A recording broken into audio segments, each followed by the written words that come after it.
Hi everyone, this is Karak from ACG, and today I bring you another walk in the walk, and this time it's that special game in everyone's little digital hearts, Witcher 3. Let's get this out in the open. This isn't going to be a technical discussion of which version of the game is best. That's grade school stuff. This isn't about digital measuring of manhood in any way. It's just about walking through the game world and discussing if the delivery of the title through its various means equals the original promise of the developer, and maybe a little bit about how it happened. Will I talk about the engine and graphics? Sure. Will I point out some little cool aspects? Sure. This is experiencing the world in a casual jaunt. Let's do it. As always, if you like the video, maybe subscribe.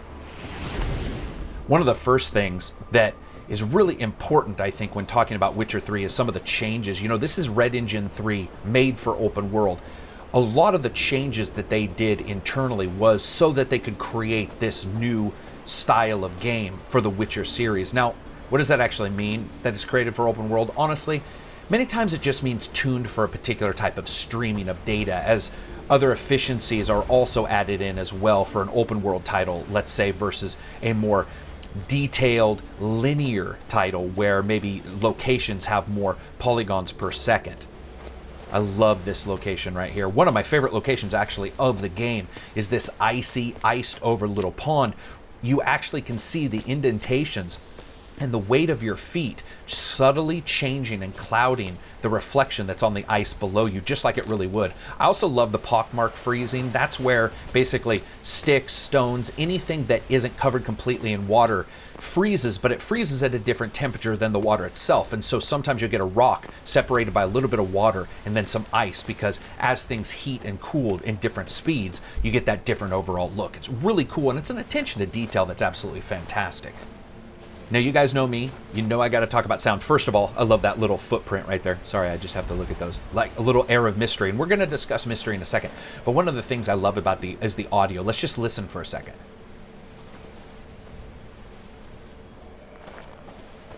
Now, I don't know if you heard that, but it actually changes right there, depending, of course, if you're on snow or in the dirt. Additionally, it changes. Most likely it's connected to the texture, and that means that the game checks where you are, checks the texture beneath you, and then of course applies a different sound effect to it.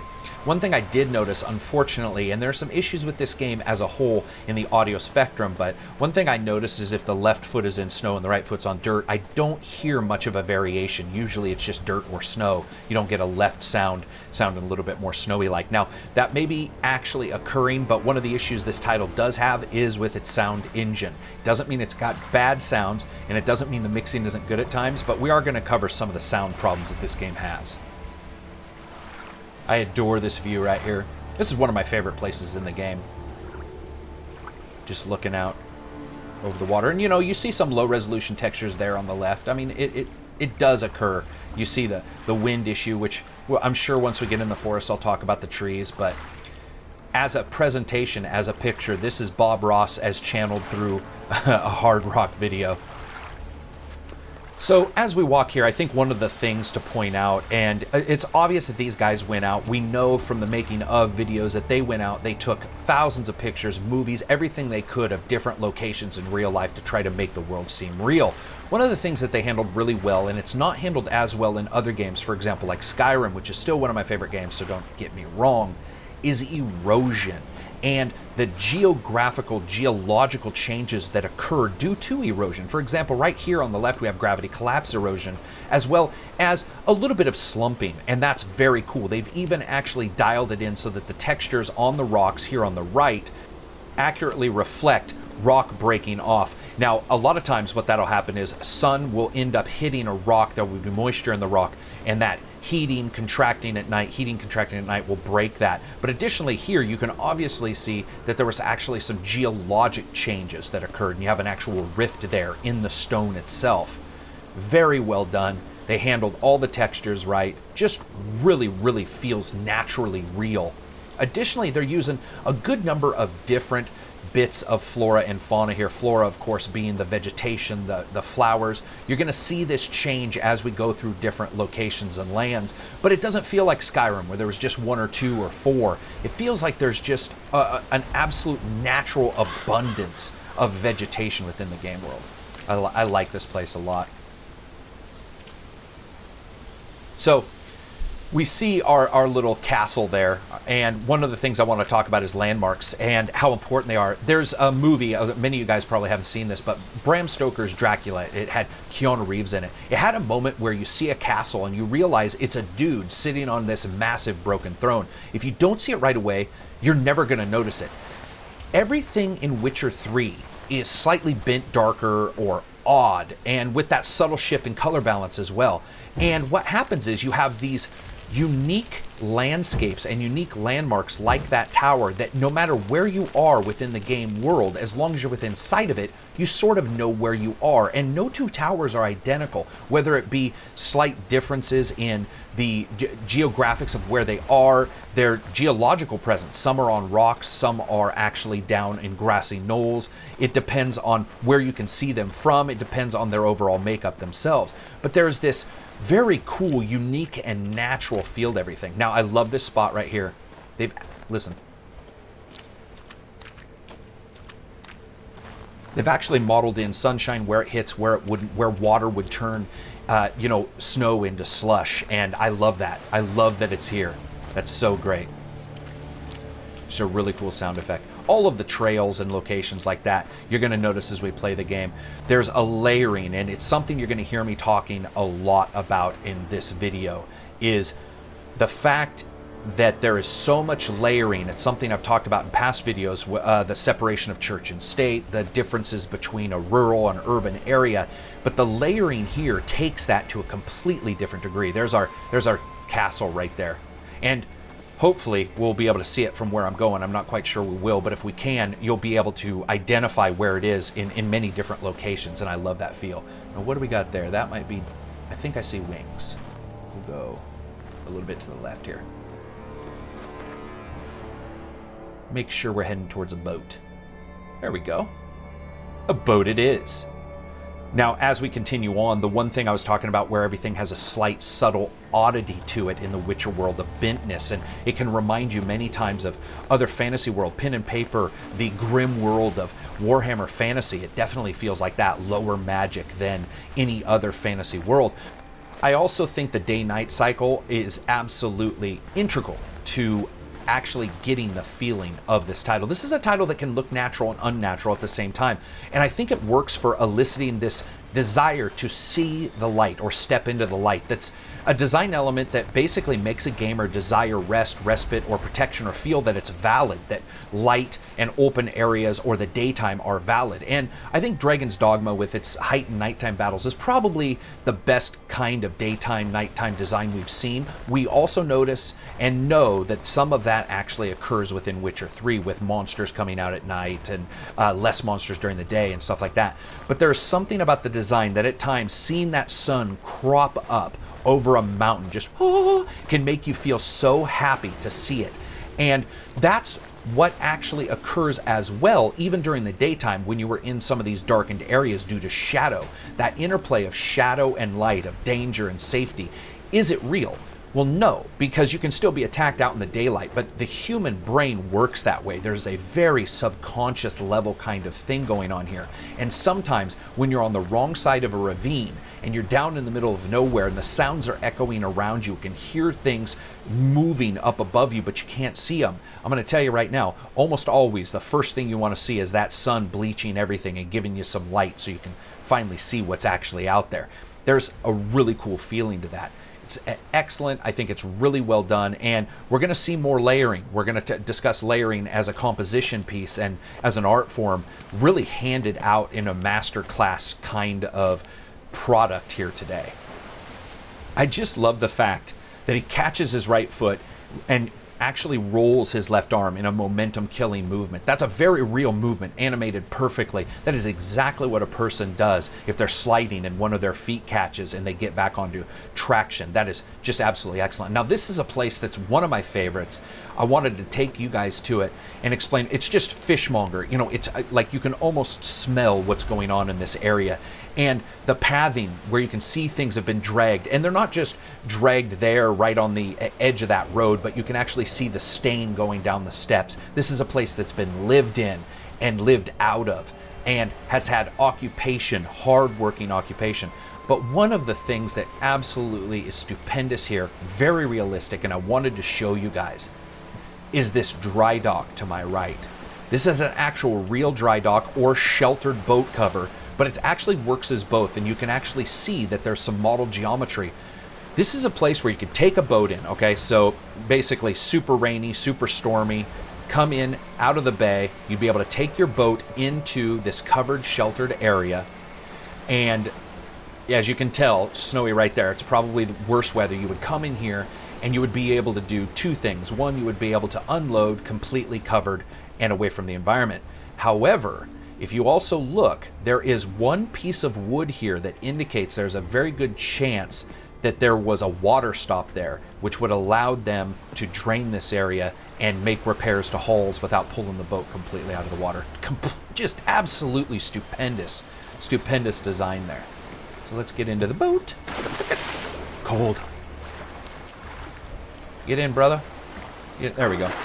There's things about the water that really surprise me. For example, I'm not quite sure if you guys are aware, but depending on the wind speed, the water will become choppier or smoother. Now, we've all played many role-playing games, many games, in fact, where that actually doesn't happen, where you'll be walking in a wind-swept area and you'll look out and a pond or a creek really just has no impact. The weather doesn't appear to be hitting it at all. That's not true for Witcher 3. Basically, there's a calculation that's done that takes the wind and does some kind of calculations on the textures and makes them choppier and makes that water geometry actually change. That is fairly technical, and it's not something that's baked in. It's actually calculated out. So it's not something that they're like, water should be smooth, rough, roughest, that kind of thing. It's actually done at the calculation level, which is very cool. So let's see. There's a couple places we could go. We're going to take the boat across. And of course, remembering this is the first place. Of course, in a way, this sort of indicates the size of this game world. 1.5 times GTA 5's size. Additionally, there ain't no planes or cars, so the fastest you're going to go is usually on a horse or on this boat. One's on water, one's on land, never the twain shall meet. It's not like an airplane where you can fly over the top of everything. So there is a very, very large amount of space. Now, while we come and discuss the water, one of the things I want to talk about is some of the technical stuff that's going on within Red Engine, and one of my favorite parts of it. Now, you guys probably know just how much I like Warhammer Vermintide. I really enjoyed it, and I thought that there was some very interesting things they did technically. One of those was including the Umbra 3 visibility solution, which is an occlusion culling system. And now, again, that worked in Vermintide to allow for tons of characters on screen. Basically what happens is the occluder generates a visibility map and then does a query to find out what is visible and removes everything else. But that's not really the magic of this. There's really two ways to handle what's visible to a character, and then additionally what you want to remove, because a tree might be behind a rock, which might be behind a mountain. The first way is in real time. Check what's viewable, then remove what's not. In many ways, that's just wasted math. However, like deferred rendering, forward rendering, you actually have some extra data there when you do it yourself, right? You can see every bit of data you've ever done. It's all there, and there's some flexibility there for your developers, your engineers, people working on that graphics engine to do whatever they want. Then there's the Umbra system, which is a package you can purchase. Now, once a game's level is complete, they run Umbra, which makes a map with points, so you already have all that done. And all you need to know basically is where the character stands in a level, and all the data, including the removal of items not able to be seen, is already done and just tells the graphics card what to draw. So, for example, a very basic example, let's say you have a hex grid, you have 64 places a person can stand. It's all pre-calculated early, so if I stand on box 62, I can see 63 and 64 and parts of 61. One is done pre-baked, and one is done in real time. The pre-baked one, of course, being faster, but in the end, you probably can't make as many changes to it as you could to one you made yourself. And I think that that's really cool. Now, they also have to make sure that it works in lockstep with like the LOD settings of the game as well. And one of the things we're going to notice as walking around in Witcher 3 is that the LOD setting is actually pretty good. We see some pop in here, pop into the clouds, but it is actually really, really minimal compared to other games we've seen. Additionally, there are settings you can make, settings you can change to lower that or raise it depending on your graphics card that you're dealing with. Of course, the consoles will have their own setting. Now remember, some of that looks like pop-in. It's actually water spray on the camera, so you have to identify which is which. The game handles it very well, and it has a very smooth LOD pop-in. It doesn't have a lot of the dithering effect where you almost have a dimpled draw-in of items in the far away from you that, say, a GTA 5 has. As a package, basically, what that Umbra system then does is it makes sure that it pre-calculates as much as humanly possible of the game world, and it occludes or removes culls what cannot be seen. It removes it so that the graphics card does not draw it accidentally, which does happen. In fact, in the past, there were times where you could see, using different systems, that there was a tremendous amount of overdraw in some video games. And you can see even some of that, and you can experience some of that, even when you look at, let's say, the field of view that some console games versus some PC games have. Console game might restrict that field of view on purpose, so it's drawing less on the screen. That's just a cone of vision going out and saying, outside of the cone doesn't get drawn. It has to be tracked of. You have to keep track of it with your various job systems, your various monster systems, make sure it doesn't disappear. But we even see that sometimes fail in, let's say, GTA 5, where items disappear or the same car shows up multiple times. More in GTA 4 than 5, but it still occurs occasionally. I'm still really impressed with all of the different animations that occur on The Witcher, on the characters themselves. We're going to come in here to this port. We're going to see all manners of activity going on. We'll talk about the job system, the queuing system, and of course the reflection of life, which I discuss in pretty much every single one of these walking the walks. But let's just let's walk through this, and let's discuss what we see once we get through it.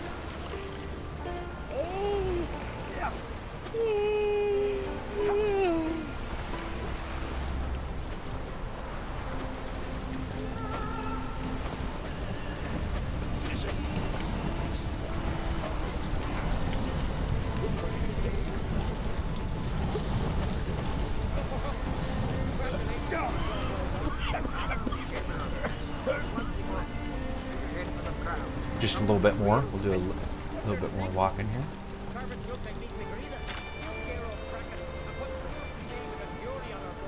Love those boards. Sorry, just have to mention those boards covering where water seeps up. Such a great, intelligent use.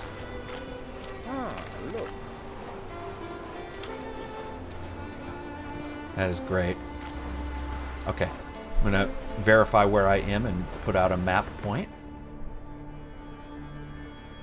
And then we'll discuss what we saw.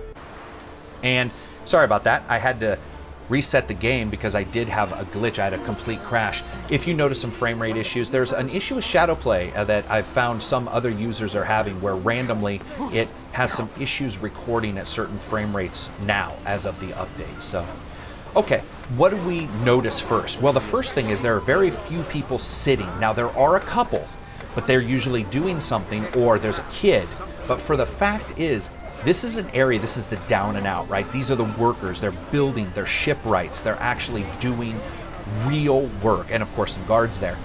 Other than a couple kids and what looks like one guy on break, almost everybody is engaged in an activity of work, an activity of production, or saving production, or protecting production.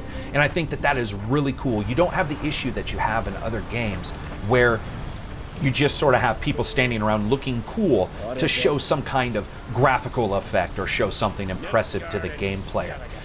So I think now what we're going to start doing is discussing a little bit of Reflection of Life. Now, Reflection of Life, as mentioned in the AC Syndicate Walking the Walk and the Watch Dogs one, is about reflecting the various facets of life. In some games, I talk about class separation in locations and how the poor, middle class, and upper class areas meld into one another, and if the interaction plays out visually correctly.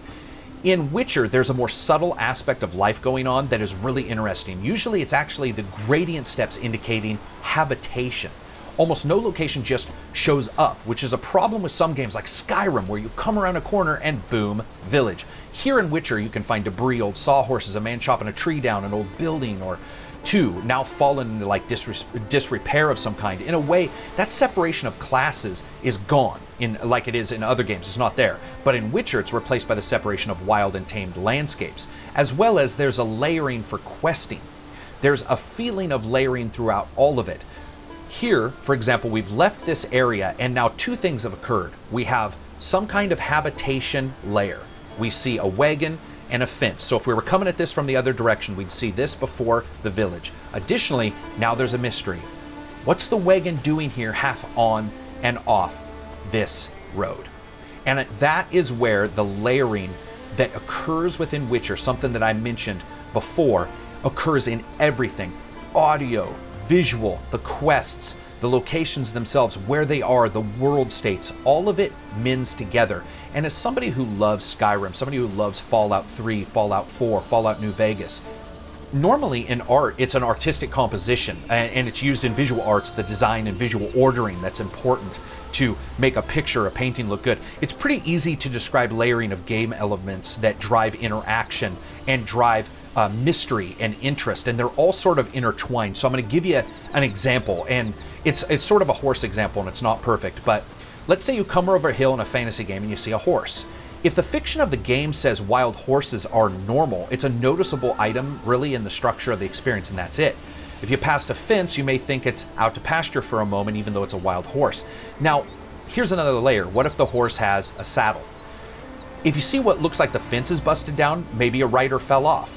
If the fiction in the game world says that horses exist, riders ride them, there's saddles, you now wonder why there's no rider in the middle of nowhere, and that's your mystery.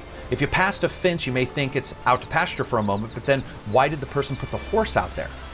Additionally, that's what's happening right now in this area. You see the stool, and they've actually made the vegetation leaner to cause the eye to look at the stool and look back towards the beach and think, what might be over there? What might be there? And that's the thing, that's the extra layer. That is not in many other games. In many other games, there might be Easter egg, and you'll even see it in, sometimes people will write guides and they'll talk about Easter eggs. Sure, there's an Easter egg, but that's not the same thing as having your entire game designed about it.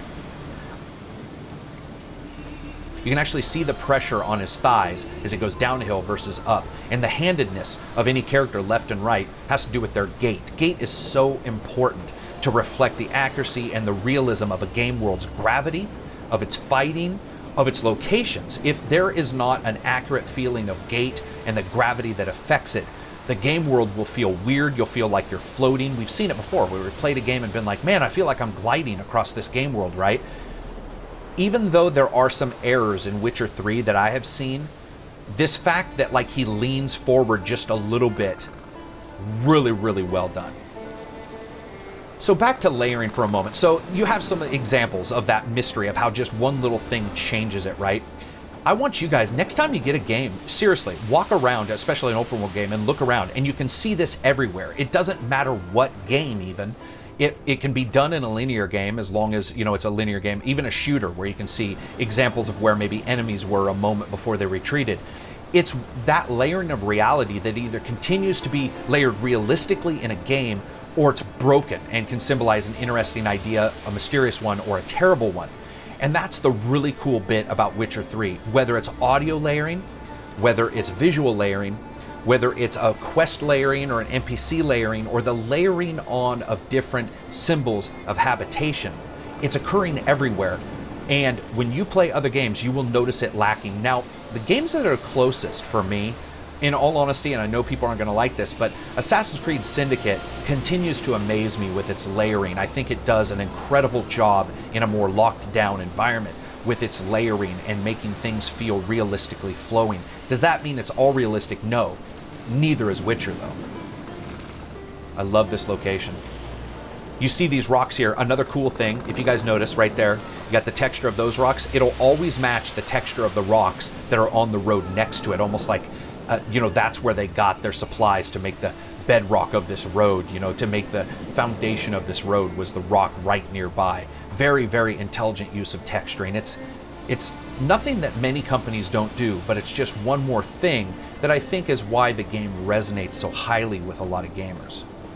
In fact, as somebody who's modded everything from Unity to Unreal games, you know, messed around with all kinds of editors, I can tell you one of the things that will trip up many modders isn't the scripting and isn't the fakery of what's going on. It's that texturing. It's identifying how to make things look contextually interesting, but at the same time connected intrinsically. That's actually rare. It doesn't always happen. Additionally, Witcher 3 does something that I think even Morrowind, maybe Daggerfall did, but that was so long ago that I can't remember, and it was a different style of game. Skyrim certainly tried, but it didn't do it as well, is the feeling that it's almost like straight lines were an anathema to everything within the Witcher 3 design document. There can't be a straight line.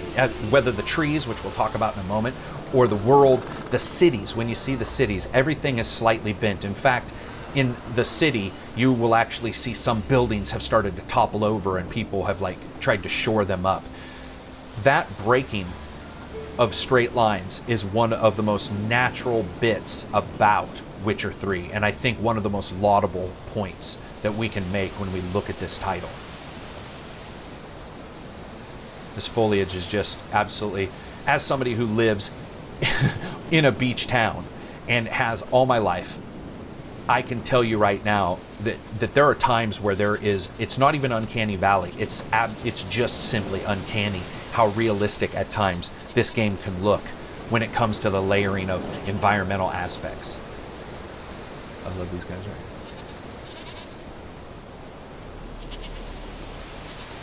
So cool. Oh, and there we go with the, as I call them, the lollipop-assed scorpions.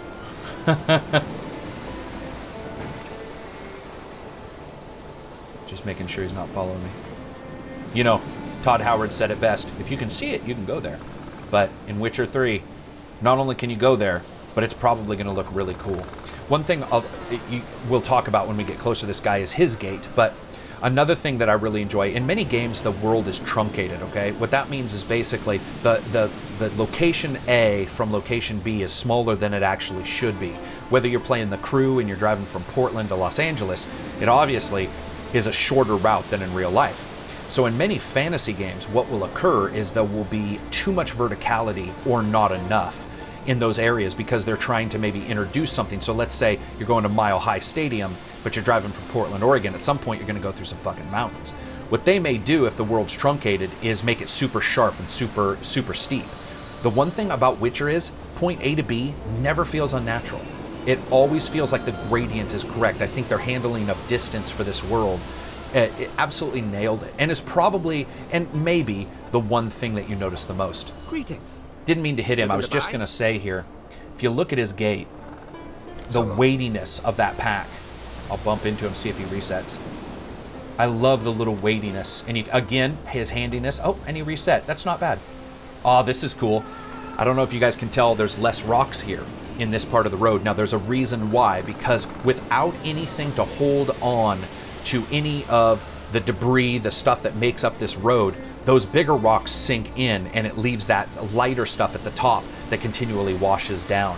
That was actually really cool. And again, scarily real. You know, there was obviously they took a lot of pictures, a lot of reference photos.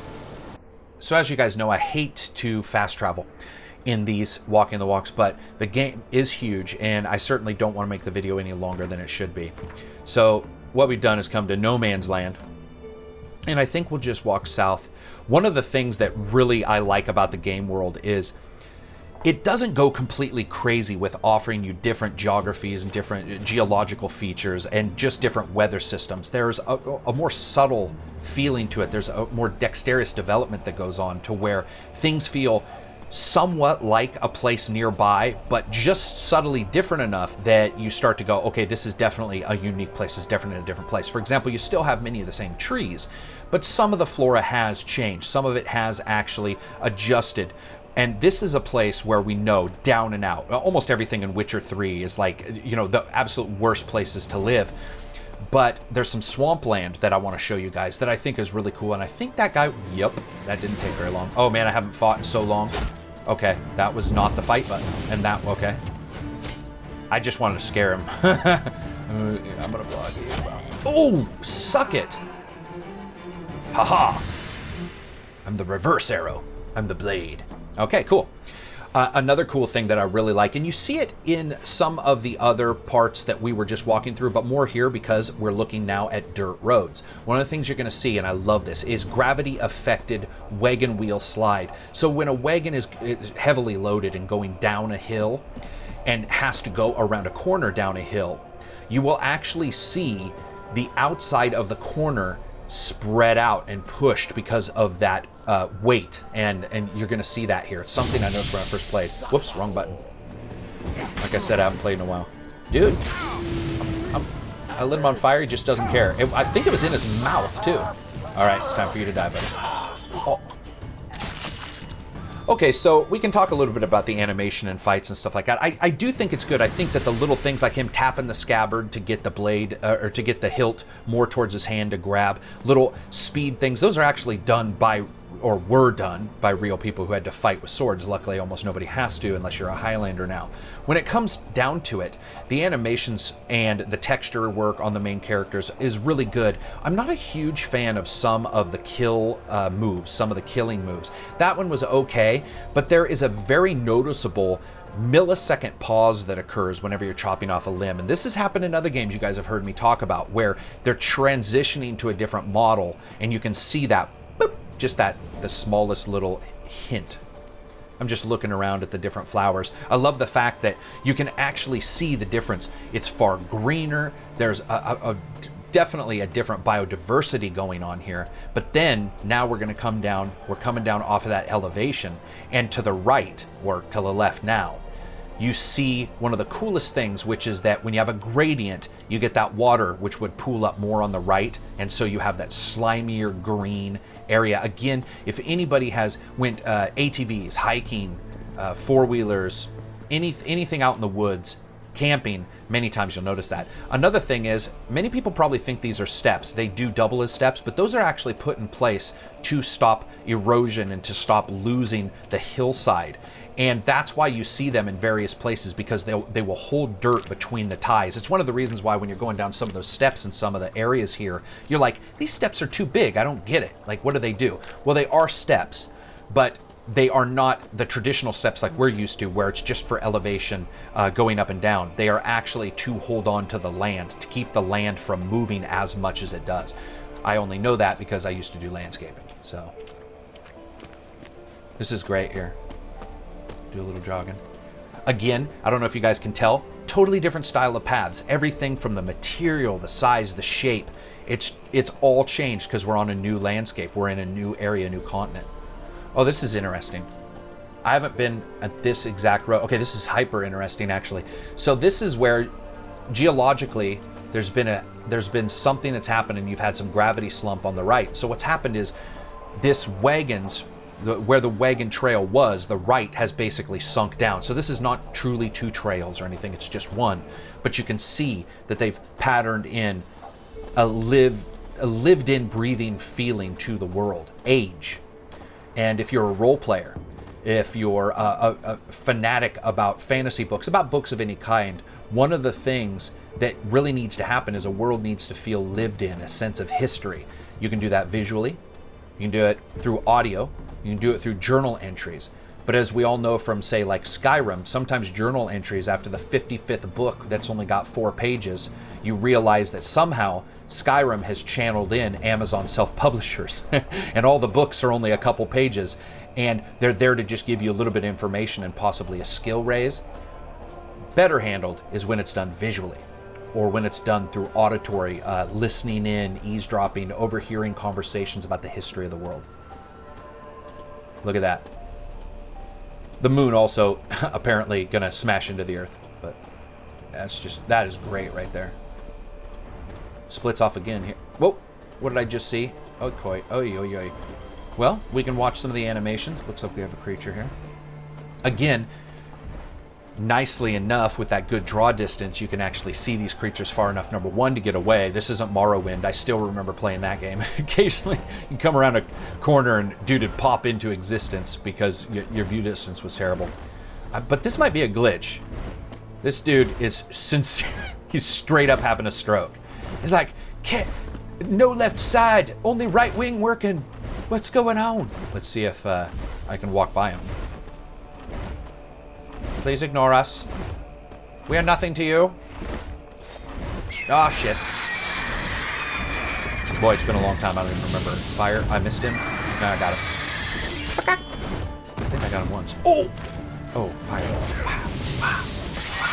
Oh, dead already. Oh, yeah. Because I'm doing the walk, I don't put it on the highest difficulty.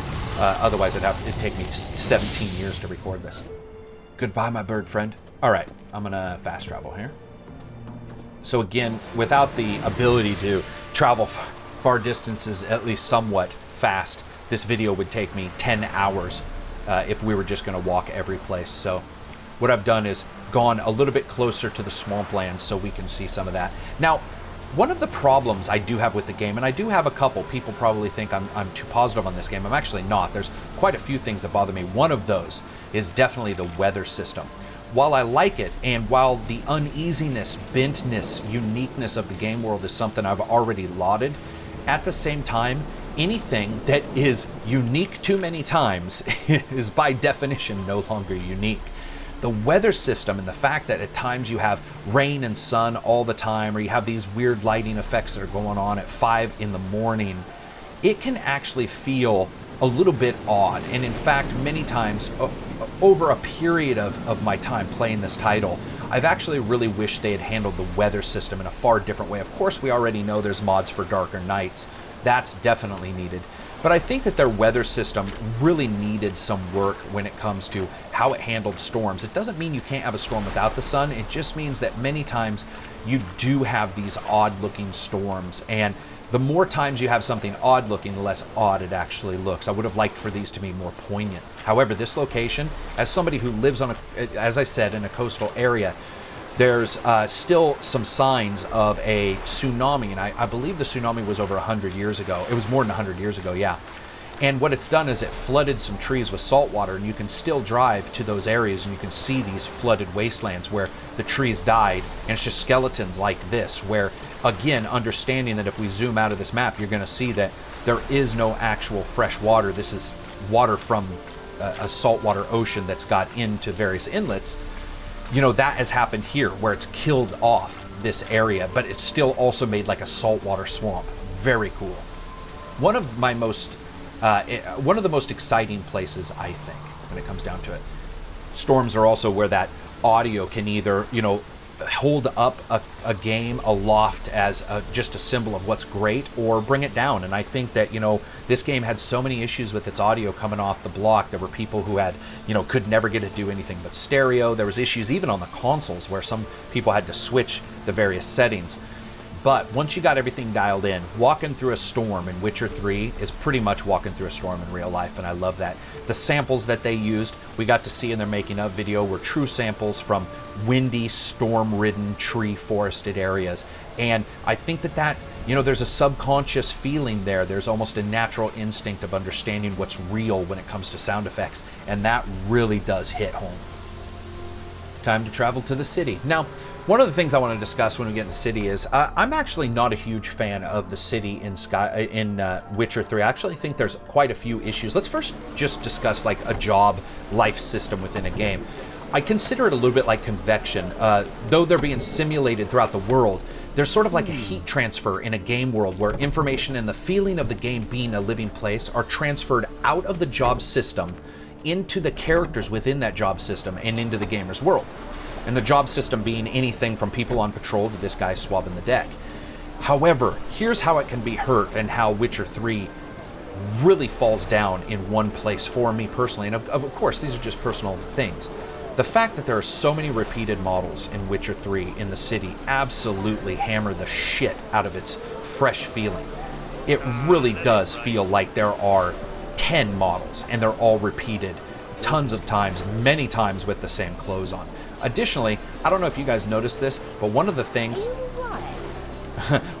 I noticed is that the water doesn't look good here. It's different because when you play Watch Dogs, you're in the city and the water looks amazing. And here, it's one of the few places where it basically looks neon blue. It doesn't matter what time it is, by the way. It's never looked that good in this area, and I'm not quite sure what's going on with the shader and how it's being interpreted here. But again, so you have these repeated models, and like I said, I really feel that the job system, the life system, the realism systems within a game is the number one way in which you interact with it and feel and agree or disagree with how the game's presenting itself. Graphically is one thing, of course, but we all know that there are games with good graphics that don't have the best gameplay. That system, that fake life system, whatever you want to call it, really falls apart here. It doesn't fall apart in some of the outside areas and some of the villages because they don't seem to copy one another as much. In the city, there is more people standing around, and there is a prevalence to use the same model a lot, and I just feel like personally that really hurts it. Now we're going to talk about audio one more time. In the city is also where I first noticed the audio issues. I didn't even realize I was really having many audio issues. I just thought it wasn't the best audio until I got to the city and started realizing the curtain of realism that good ambient audio allows is completely missing in Witcher 3. There is no ambient audio. That cushion of ambient audio that you expect within a city is not here at all. There is some ambient audio, but there. See what she says. Always wear tight trousers. There is such a lack. You know, I know people have dissed on Watch Dogs saying, "Oh, the only time anybody talks is when they're talking about you." That's actually patently incorrect. We already saw that in Walking the Walk. Ooh, just got smoked. But we also know that that's not true. GTA 5, there's a constant undercurrent of discussion and communication. Humans communicate via vocal cord. That's the way it is. In this city, I swear to God, 80% of these people are deaf. And they're all using sign language of some type I can't understand. Additionally, things like this, the kids, there's a lot less actual action going on in some of these locations. Doesn't mean that there isn't any. People always think it has to be black and white. It just means I felt really let down by the city. The way the game looks, the architecture, that bent, everything being slightly askew, nailed it. I wish there was about 2 times more people within the city to make it feel like the economy could in some way actually be held up. Because the moment you see this, guys, I mean, we've discussed it even on the channel and in podcasts, so you guys know what I'm going to say, but an economy of a city needs more than one person every 15 buildings. And really, when you look at it, that's the way this game presents itself. As I said with layering, walk around a town next time you're in a video game and see how many characters are moving within the town, and you can get an almost intrinsic feeling of, okay, this is how many people would be needed to keep the economy flowing, to keep the movement of goods even flowing, to keep the movement of information even flowing. And many game worlds don't have that. This is, you could call it even a disease of Skyrim or Skyrimism or Elder Scrolls-ism. They've always had this issue where no town felt in any way complete. Witcher 3 is by far better than that, but it is not up to snuff with some of, let's say, Rockstar's titles. Those kids are at least doing something right there, which is cool. And I love here to the right, you see the blowing wind of people have put up their clothes to dry. Very cool. Also, this world has some very unique aspects to it. An urban sprawl aspect to it, where things are built just wherever they'll fit. And nothing really goes in a straight line. To get somewhere, you might have to go 5 minutes out of your way. For example, I think, yeah, we're going to go up onto this footbridge. So when you go up onto this footbridge, you realize, Jesus Christ, they could have just made, this little tiny bridge at any point, but they didn't because they weren't able to. There was a house there. This kind of stuff happens everywhere, and it makes you feel like this was a real building, a real city built upon an area that wasn't 100% flat. And over time, they've just built things upon tops of things upon top of things, and you've got this really unique world. I mean, even this freaking walkway isn't close to straight. I love it. I love it. So off camber. It's got a Mad Hatter look to it when you really think about it. Crawl back under your rock. Again, guy's animating like he's talking. He's saying nothing. I think that's what bothers me the most, is the animation, the appearance of talking yet not doing so. Weather effects. People have asked me what I think. I think the weather effects are fairly good. I do have an issue with the fact that the rain occlusion is not perfect, and there'll be places where you'll be under something and rain is still hitting you. That's something that we've seen in other titles at a far smaller budget than this game, so I'm surprised this game did it. You'll see rain effects in many places they really shouldn't be, but yeah, here, I mean, that could have been a great moment. And either it's another bug I'm not aware of, or they're not saying anything. But after talking to some people who've done walkthroughs and playthroughs of it, there's just not a lot of audio. I do have to say, of the various effects that I've played with, man, turning on HBAO Plus, it's such a huge difference to really ground everything together. You know, that when two things are touching, you really want to see those contact shadows, you really want to see that darkening, and there's various different versions you can use, but that's one thing I have to say this game does really well at, is the shadowing within a place like this. It feels almost like two hands reaching and sort of enfolding you when you go down an alley. Very cool. It's obviously purposely chosen. So here we have one guy talking.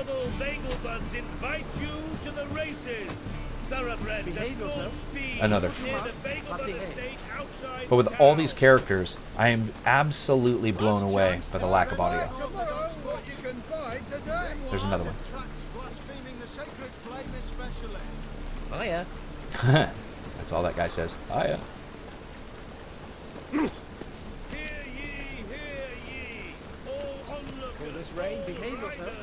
Again, if you are getting frame rate issues, that's not in the game. That is Shadowplay occasionally having problems. Okay, time to travel. I really like I mean, you can see just how massive this world is. Just how many things to do. And again, the handling of distance is so right. You know, places are still closer together than they would be in real life, but there's still a good bit there. And here we go. Listen. Oh.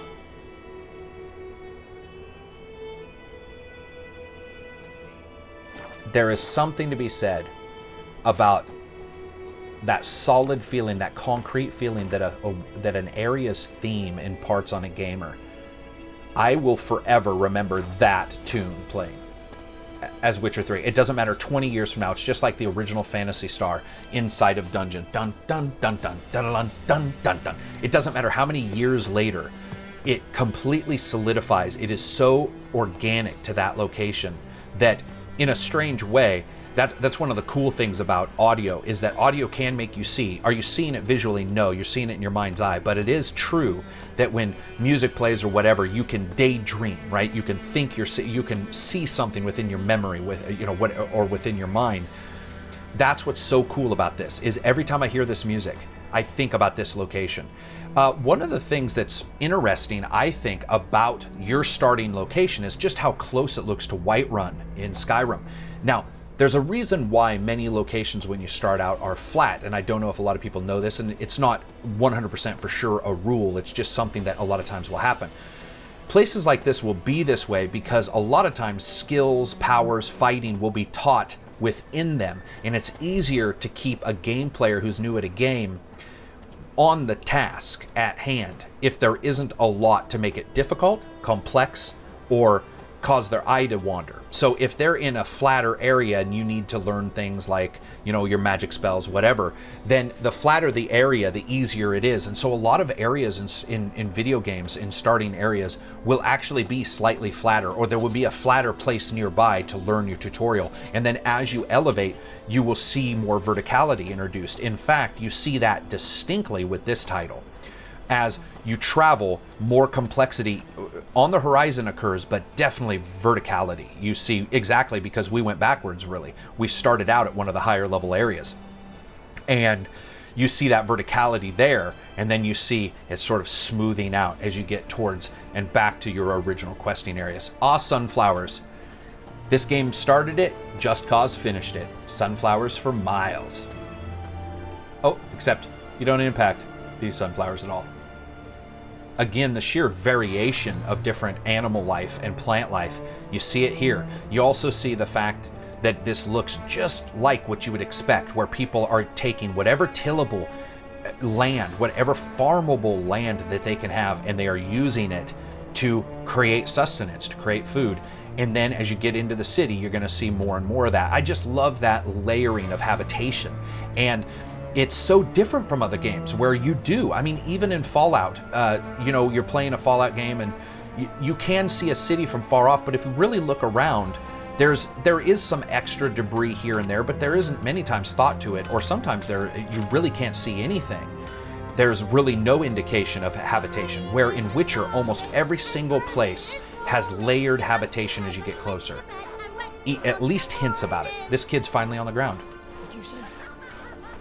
For reasons unknown, that kid's pathing is almost always messed up, and sometimes he hovers 3 or 4 feet above the ground.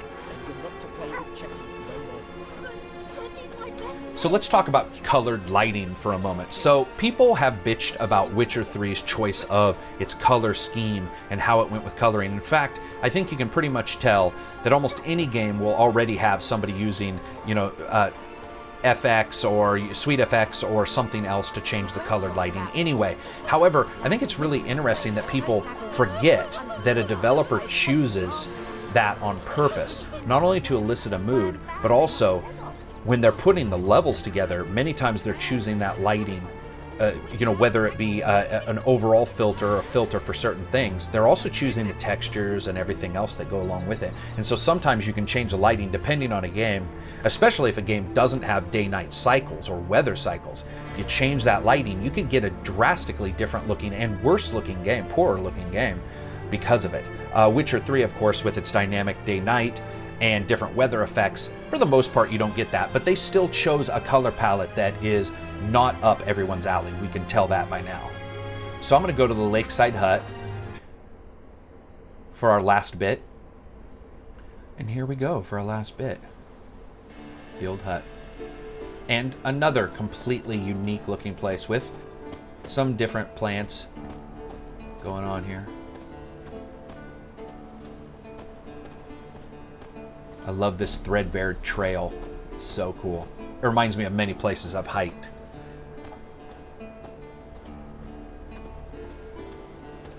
I still think to this day that if somebody allowed for a first-person VR experience of this game, just walking this area would be so cool. Walking any of these areas would be so cool in a VR experience. Not playing the game. As a matter of fact, I think most games that are prepared for third or first person shouldn't be VR. They should be prepared for VR day one, but it would be fun to explore, that's for sure.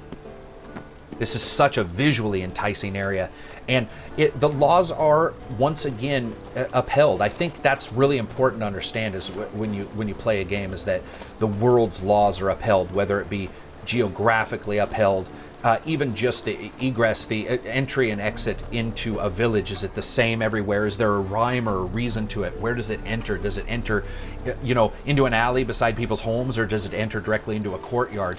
And those are things that once you sort of travel and experience, you can sort of identify within a particular title, and you can sort of understand how something may look when you get to it. And then as you continue to explore, it's that familiarity and it bouncing off the reality of the situation, which causes interest. If it's exactly what you expect, that can be interesting. If it's slightly different, that can be interesting. If it's distinctly different than what you expect after some traveling in a game world and there's no real rhyme or reason to it, that can make you feel like somebody wasn't paying attention.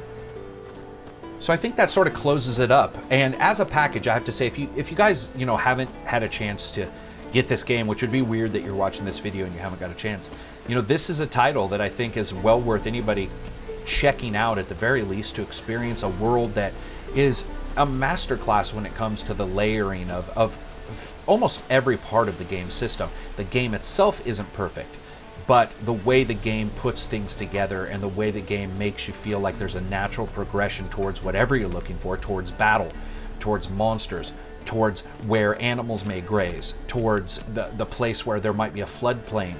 It's all there, and towards habitation. Those things are special in my book, and in all honesty, I think this and Assassin's Creed take the cake when it comes to presenting a world. They're different styles of games, so one may do something better than the other, but when it comes down to it, they both present open worlds in such a incredibly varied and masterclass way. So that's it for me. I love doing these videos. I hope you guys enjoyed it. I hope you got to this part. Maybe you did, maybe you didn't. If you get a chance, check us out on Patreon. We've got a system up there. We do podcasts. We also game with gamers. You guys can help us out, continue doing these videos. If you can't, I totally understand. And maybe share the video on a forum or talk about it with friends, whatever. If you like the video, hit like. If you dislike, hit dislike. And as always, peace out. And Merry Christmas, by the way. Now, peace out.